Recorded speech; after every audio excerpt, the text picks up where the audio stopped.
शहीद स्मारक पर मैं अभी एक बार फिर से खड़ा हूँ। वही जगह डिम्पल मीना हत्याकांड के आंदोलन की।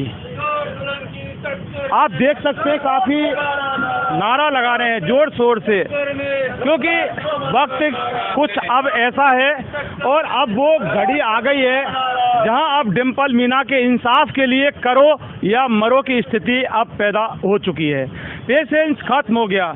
पुलिस बार बार तरह तरह के बातें लेकर आती है और जब पूछने जाते हैं तो पुलिस इनको ना कोई जवाब देती और ना ही कुछ इन्वेस्टिगेशन के बारे में बताती।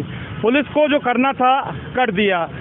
डिम्पल मीना के माँ बाप को गिरफ्तार किया, डिम्पल मीना के मामा को गिरफ्तार किया और प्रेस नोट जारी करके सारी मीडिया के बीच बोला कि डिम्पल मीना के असली हत्यारे ये 3 लोग हैं, हत्यारा ललित शर्मा नहीं, जिसको कि ये लोग मान रहे हैं। ऐसा पुलिस का कहना है। हमेशा इन लोगों से पूछते हैं कि आपकी रणनीति क्या है, आपकी रणनीति क्या है, लेकिन ये बताते ही नहीं हैं कि हमारी रणनीति गोपनीय है और हम हमारी रणनीति को नहीं बताएंगे। लेकिन अब वो वक्त आ गया जब इनको इनकी रणनीति बतानी पड़ेगी और रणनीति को फॉलो करना पड़ेगा। अब इनकी क्या रणनीति है और क्या कुछ करने वाले हैं, आज साफ इन्वेस्टिगेशन मीडिया पर ये लोग बताएंगे। हम इनसे बात करेंगे। ये इधर बैठो एक बार। न्याय दो, न्याय दो, न्याय दो, डिम्पल को न्याय दो, न्याय दो। ये हमारे साथ यहाँ ये 2 कानून के विद्वान बैठे हैं, दोनों एडवोकेट हैं। एडवोकेट मान सिंह मीना, एडवोकेट अनवर। मान सिंह आंदोलन को लीड कर रहे हैं। घड़ी वो आ गई कि अब इनको रणनीति बतानी पड़ेगी और अगर आज ये रणनीति नहीं बताएंगे ना तो शायद फिर कभी डिम्पल को इंसाफ मिल पाएगा। मान सिंह हमेशा पूछते हैं कि रणनीति क्या है, रणनीति क्या है, लोग बताने से मना कर देते हैं। अब आपको बताना पड़ेगा या आप बताएंगे या फिर अभी भी नहीं बताएंगे कि अब डिम्पल के इंसाफ के लिए रणनीति आपकी क्या है? हमारी तो रणनीति करो या मरो की, करो या मरो की है। जब आज़ादी के समय जब सब प्रकार से लड़ाई लड़ ली और जब पार नहीं पड़ी तो लास्ट में अहिंसा के पुजारी महात्मा गांधी जी ने भी ये नारा दिया था, करो या मरो। और ये नारा देने के बाद रातों रात अंग्रेज यहाँ से छोड़ के भाग गए थे। तो आज हम शहीद स्मारक से ये चेतावनी दे रहे हैं इस राजस्थान की भ्रष्ट सरकार को, बेईमान सरकार को, चोर सरकार को और उन भ्रष्ट पुलिस अधिकारियों को जिन्होंने इस परिवार के साथ अन्याय करने से पहले अपने बच्चों की तरफ भी उन लोगों ने देखा नहीं। कि कल करौली के अंदर एक ऐसा महा आंदोलन होने जा रहा है जो एक ऐसा ऐतिहासिक आंदोलन होगा और उसके परिणाम वो होंगे कि भविष्य के अंदर कोई भी पुलिस वाला या कोई भी सरकार का नुमाइंदा किसी गरीब परिवार की बेटी के साथ अन्याय करने से पहले एक बार नहीं 100 बार सोचेगा। कल करौली के अंदर हजारों की तादाद के अंदर एक बड़ी महापंचायत का ऐलान हो रहा है और कल वहीं हम एक ऐतिहासिक निर्णय लेंगे और हमें उम्मीद है, पूरा विश्वास है, कल जो महापंचायत होगी उस महापंचायत में इस परिवार को इंसाफ मिलेगा। तो क्या आपको नहीं लगता कि जब आप इतना बड़ा महापड़ाव और महापंचायत डालेंगे तो वहाँ राजस्थान की पुलिस नहीं होगी और पुलिस अगर होगी तो उस पुलिस से आप कैसे निपटोगे?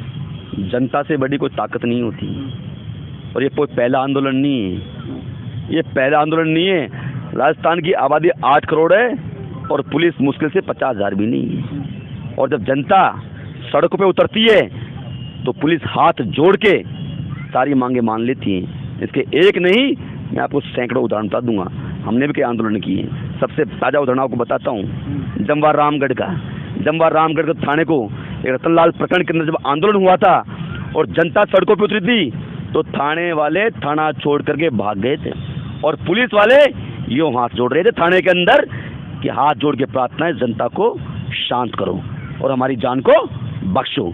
तो जनता से बड़ी कोई ताकत नहीं होती पत्रकार महोदय, और जनता कल अपनी ताकत दिखाएगी।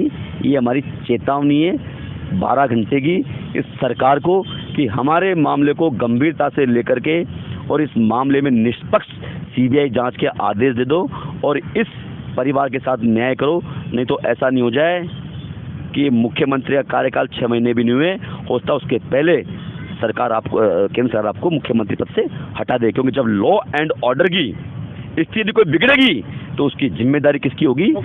मुख्यमंत्री होगी और करौली प्रशासन की होगी। देखिए, बहुत बड़ा अब इन्होंने ऐलान कर दिया और वो घड़ी और वो वक्त आ गया है जिसका जनता इंतजार कर रही थी, क्योंकि डिम्पल मीना अब एक किसी मीना समाज की बेटी का मतलब रहा ही नहीं। डिम्पल मीना सर्व समाज की बेटी है, हर समाज की डिम्पल है, हर जाति की डिम्पल है, और इन डिम्पलों के साथ जब इस तरह से घिनौना अत्याचार होगा और उस अत्याचार के बाद इंसाफ अगर सरकार और पुलिस प्रशासन नहीं करेगा तो फिर जनता के पास बचता क्या है। हमारे साथ एक महिला बैठी हैं, ये समाज सेविका हैं। क्या नाम है आपका? सुमित्रा चोपड़ा। तो कमर कस ली आपने, करो या मरो की स्थिति? मैं इसमें बताना चाहती हूँ, मैं सुमित्रा चोपड़ा हूँ और मैं हमारा एक कई संगठनों का कई जिसमें दल भी शामिल है, हमने एक प्लेटफॉर्म बना रखा है दमन प्रतिरोध आंदोलन, और आज इस प्लेटफॉर्म की तरफ से हम ये ज्ञापन डीजीपी को देने के लिए गए थे और इस ज्ञापन में वो तमाम सवाल हैं जो इनकी राजस्थान पुलिस की जांच से जो खड़े हो रहे हैं।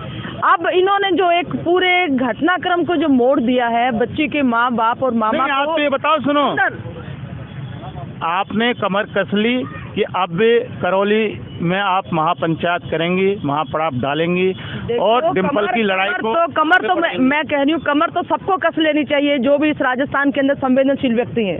सवाल मेरा नहीं है, सवाल है कि एक बच्ची हंसती खेलती इस जहान से उठा दी गई है, अपनी मौत नहीं मरी है। वो अपनी मौत मरती तो बात अलग होती, उसको जितनी क्रूरता से मारा गया है वो सबके लिए शर्म की बात है और सबके दिमाग में एक सवाल खड़ा करता है कि एक मूक बधिर बच्ची जो बोल भी नहीं पा रही थी, जो अपनी बात कह नहीं सकती थी, उसने इशारों से जब शिनाख्त की, एक अपराधी को उसने बताया अपने कि ये है वो अपराधी, उसके ऊपर कुछ भी कार्रवाई पुलिस ने नहीं की।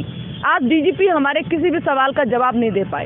हमने जो सवाल खड़े किए उनके लिए डीजीपी साहब के सामने कि ये बातें हैं, आप जवाब दीजिए कि बच्ची के पास पेट्रोल कहाँ से आया, क्यों उसने अपने लोअर पार्ट्स को, अपने प्राइवेट पार्ट्स को जलाया, अपने आप को जला सकता है क्या?